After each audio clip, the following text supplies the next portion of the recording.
નમસ્કાર, હું દીપલ. આપ જોઈ રહ્યા છો ગાંધીનગરની સૌપ્રથમ web news channel live Gandhinagar.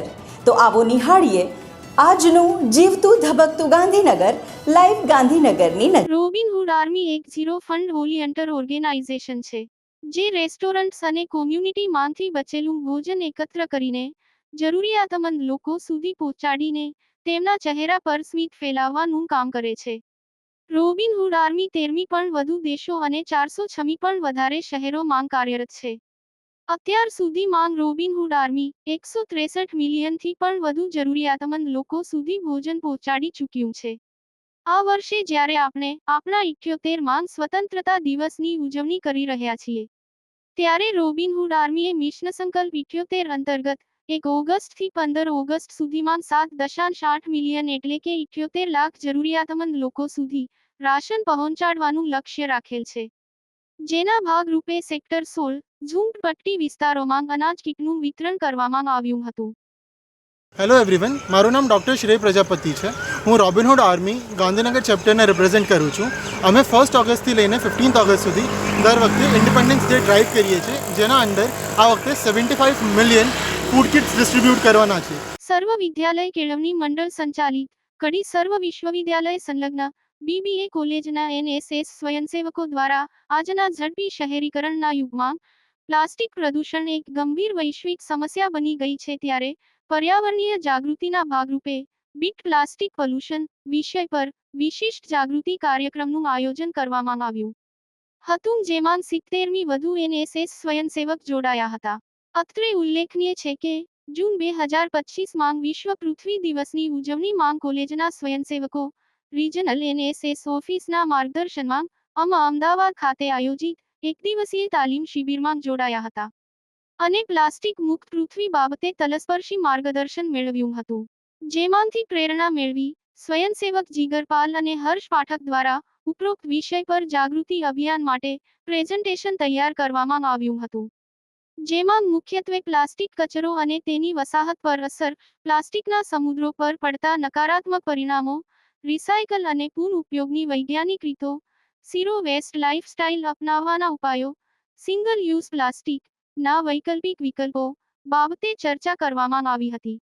ત્યારબાદ સ્વયંસેવકોને જાગૃતિ સંદેશ દ્વારા સ્વયંસેવકો ગ્રામ્ય અને શહેરી વિસ્તારોમાં લોકોને પ્લાસ્ટિકના ઉપયોગ વિરુદ્ધ જાગૃત કરવા માટે બ્લુ પેજ અભિયાન, ડોર ટુ ડોર સંવાદ, વૃક્ષારોપણ અને પદયાત્રા જેવા કાર્યક્રમોનું આયોજન કરવા બાબતે ભાર મૂકવામાં આવ્યો. NSS પ્રોગ્રામ ઓફિસરે ધર્મેન્દ્રસિંહ રાઠોડ દ્વારા બીટ પ્લાસ્ટિક પોલ્યુશન હવે માત્ર એક અભિયાન નથી રહ્યું, પણ યુવાનો માટે એક દિશા અને જવાબદારી બની ગઈ છે. NSS દ્વારા આવી પ્રવૃત્તિઓથી સમાજમાં સકારાત્મક પરિવર્તન લાવવામાં સહાય મળશે. સાથે સાથે નાગરિકોને ઉપરોક્ત બાબતે જાગૃત બની પ્લાસ્ટિકને બદલે કપડાં, શણના થેલાઓના ઉપયોગ માટે અભિયાન ચલાવવા પર ભાર મૂક્યો હતો, જેમાં તાત્કાલિક પગલાં અંતર્ગત પ્લાસ્ટિકની ચીજવસ્તુઓ જેવી કે બોટલ અને કપના ઉપયોગને ઘટાડવા પ્રયત્ન વધારવા તેમજ બ્લેકબોર્ડ પર દર અઠવાડિયે eco tip of the week નિષ્કર્ષ રૂપે બીટ પ્લાસ્ટિક પોલ્યુશન માટે NSSના યુવાનો દ્વારા લેવામાં આવેલી પહેલ એક ઉદાહરણરૂપ પગલું છે, જે માત્ર પર્યાવરણ જ નહીં પણ નાગરિક જવાબદારીના ભાવને પણ મજબૂત બનાવે છે. આવનારા દિવસોમાં NSS આ અભિયાનને શિબિરો અને લોકસંપર્કના માધ્યમથી સ્થાનિક સમુદાય સુધી વિસ્તૃત કરવાનો પ્રયત્ન કરશે. સમગ્ર કાર્યક્રમ કોલેજના આચાર્ય ડોક્ટર રમાકાંત પૃષ્ટિના માર્ગદર્શન હેઠળ ઉપાચાર્ય ડોક્ટર જયેશ તન્ના તેમજ પ્રોગ્રામ ઓફિસર ધર્મેન્દ્રસિંહ રાઠોડ અને સમગ્ર કોલેજ દ્વારા સફળતાપૂર્વક આયોજિત કરવામાં આવ્યો હતું. અમદાવાદ વસ્ત્રાપુર ખાતે શ્રાવણ માસ નિમિત્તે સાવન ભાદો હિંડોળાનું આયોજન યુવા આચાર્ય પરમ પૂજ્ય શ્રી ગોસ્વામી શરણમકુમારજીના સાનિધ્યમાં યોજાયેલ, જેમાં મોટી સંખ્યામાં વૈષ્ણવોએ દર્શનનો લાભ લીધેલ. બાવાશ્રી અને હવેલીના કીર્તનકારો દ્વારા સંગીતમય કીર્તન કરી શ્રીજી બાવાની ઠાકોરજીની ભક્તિ આરાધના કરવામાં આવેલ અને સર્વેના કલ્યાણ માટે પ્રાર્થના કરવામાં આવેલ. બ્રહ્મ સમાજના અધ્યક્ષ ડોક્ટર અશ્વિન ત્રિવેદી અને વર્ષા ત્રિવેદીને બાવાશ્રીએ ખેસ પહેરાવી આશીર્વાદ આપેલ. તારીખ 31 જુલાઈ 2025ના રોજ શ્રી પાર્શ્વનાથ દિગંબર જૈન ચૈત્યાલય, સ્વપ્નવિલા 3, પેથાપુર ખાતે શ્રી પાર્શ્વનાથ ભગવાન મોક્ષ કલ્યાણક અને મુકુટ સપ્તમી ઉજવવામાં આવી.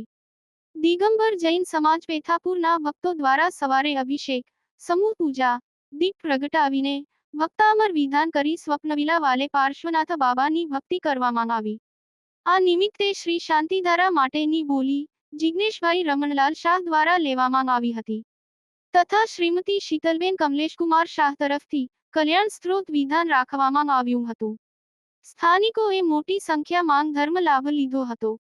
આજે શ્રાવણીયા સોમવારે ગાંધીનગર સેક્ટર 21 સ્થિત વૈજનાથ મહાદેવ મંદિર ખાતે ભગવાન શિવને સુંદર શણગારવામાં આવ્યા હતા. તો દર્શક મિત્રો, આપે અનુભવ્યો ગાંધીનગરનો ધબકાર. આપની આસપાસ બનતી આવી જ ઘટનાઓની જાણકારી અમારા સુધી પહોંચાડવા માટે સ્ક્રીન પર દર્શાવેલ નંબર પર વોટ્સએપ દ્વારા અથવા ઈમેલ આઈડી પર મેલ કરીને આપ અમારો સંપર્ક કરી શકો છો. ધન્યવાદ.